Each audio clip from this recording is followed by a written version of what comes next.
Hello everyone. Good morning, good afternoon, and good evening. So hope you guys are doing great.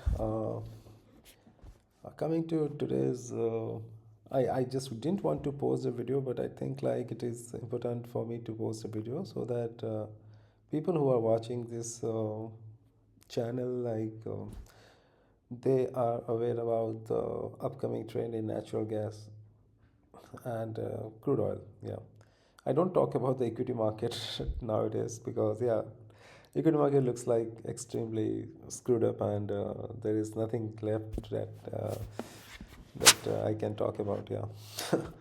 So yeah, coming to the analysis here. Natural gas, as I said in my last video, is likely to come around 325, and my expectation was that it is going to sustain around 325 and 334 levels. That was the expectation. The reasons are obvious.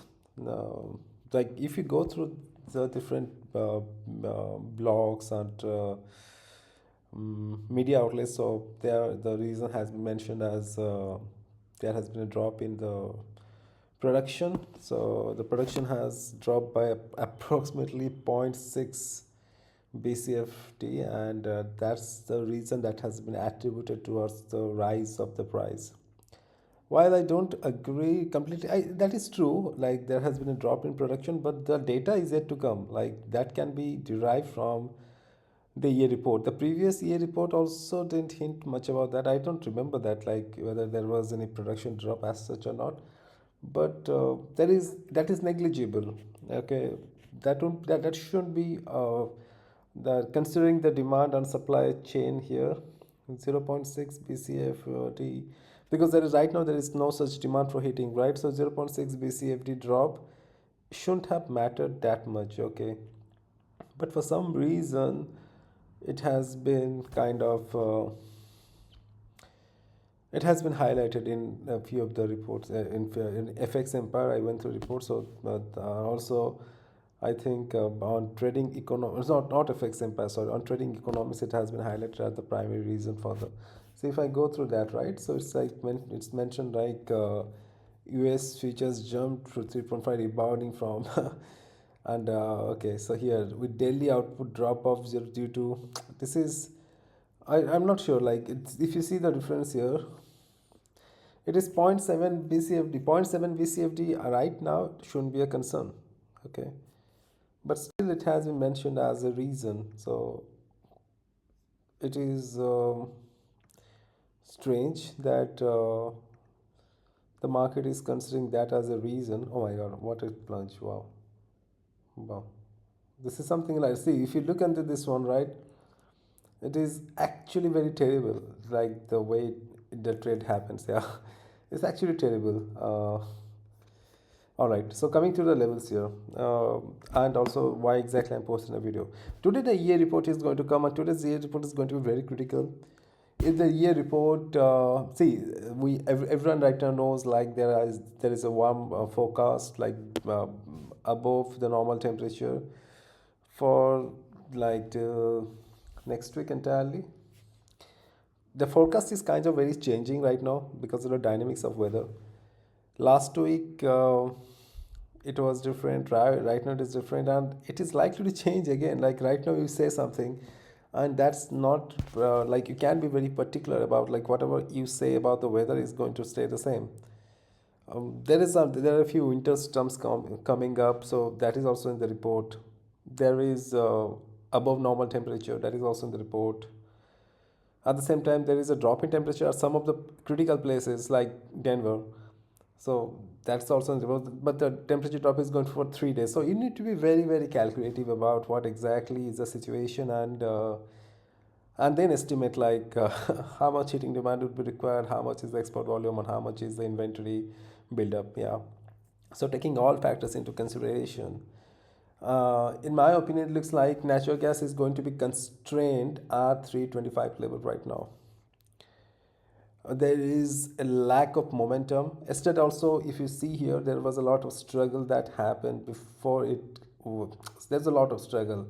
Finally, at around 11 o'clock Indian time, around 11 o'clock, so there was upside momentum, but that was also not kind of steady ones. Okay, so yeah, every rally is getting sold off very quickly, and that is the sole reason. Still, it is looking like even though there is a pull up, but still, it is not able to catch the momentum. So I was expecting natural gas to go around 400. Honestly, if the heating demand would have supported, but it does no support from the temperature right now. So yeah, so considering that, I don't think it can go beyond 325 right now. 325 is a major hurdle right now. And coming to the downside, 317 should be 317 should be a support for the time being, and if the support breaks again, we can see 312.4.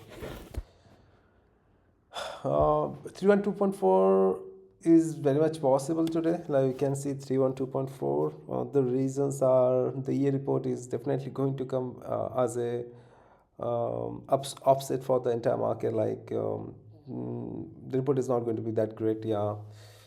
And I'm not sure about the consensus right now for the withdrawal. The consensus should be approximately 60, around 60 to 60 to 80 BCFT.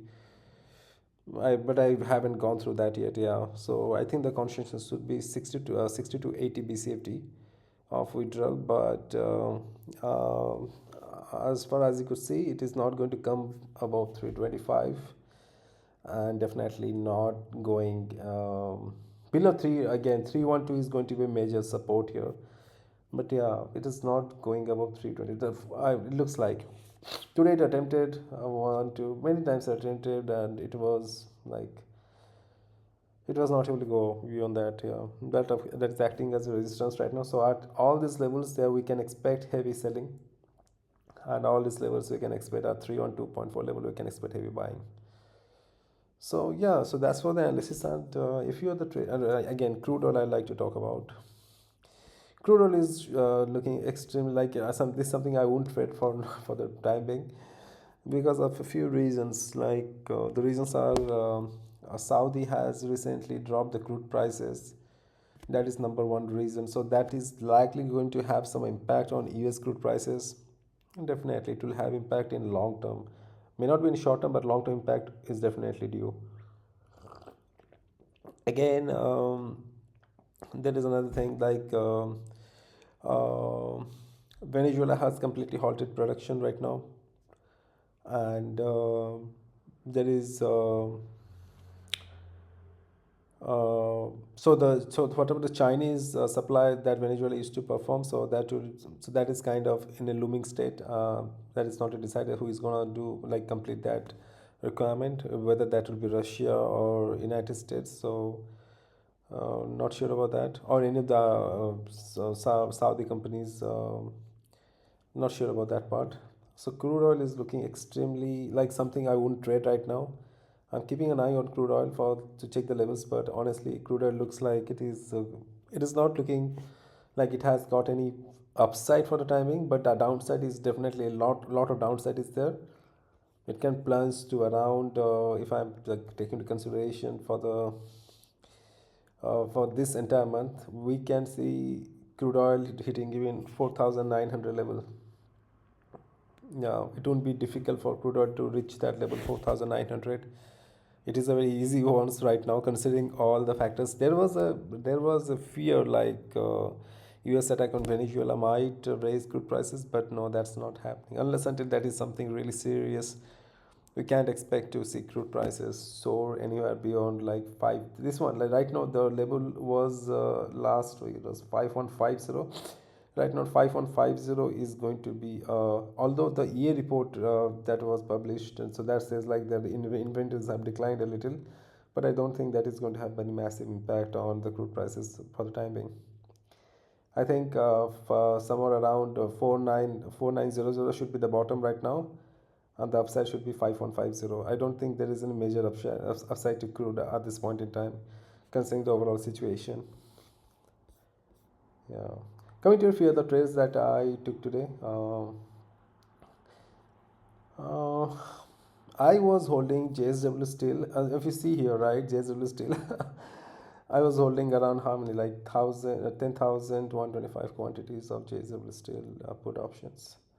As the market opened, I immediately sold it. Okay, that's why I made a mistake. I could have hold it, like hold that trade, and I could have made another one like 41, but I made a terrible mistake over there. So it is extremely, like, I knew there will definitely, I knew that it is gonna plunge, but for some reason I was probably absent-minded at that point in time, so I just couldn't make this much profit. I lost one like 41 there. I could have made that much easily, but and also yeah, that was a AM order. Like I put that order just after the market closure, so I didn't revisit the order. So that is also another problem I made, or else I could have changed it. Yeah.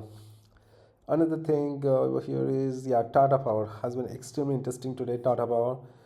Tata Power, if you look into the chart, right?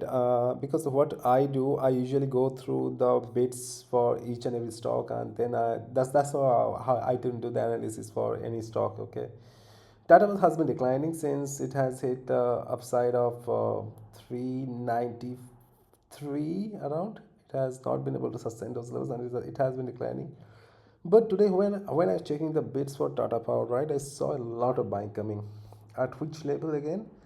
At around 373 79 till 3 till at the very end, like 374. Yeah, 374 to 79. This level has been that has been a lot of buying.